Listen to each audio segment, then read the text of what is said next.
An efficient way to manage real-time materials data generated during manufacturing and service is by using digital threads.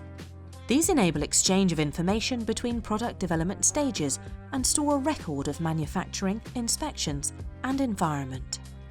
This data is captured for every item, generating a component-specific digital thread. The thread is contained in a material passport unique to a component, much like a passport issued to a person. Just as with your passport, the material passport contains data to identify the component and records its journey across the inspection borders in industry. That is, it contains the information to uniquely track the material from the component's origin until its retirement from service. It protects the industry's intellectual property and can be stored in a secured central location.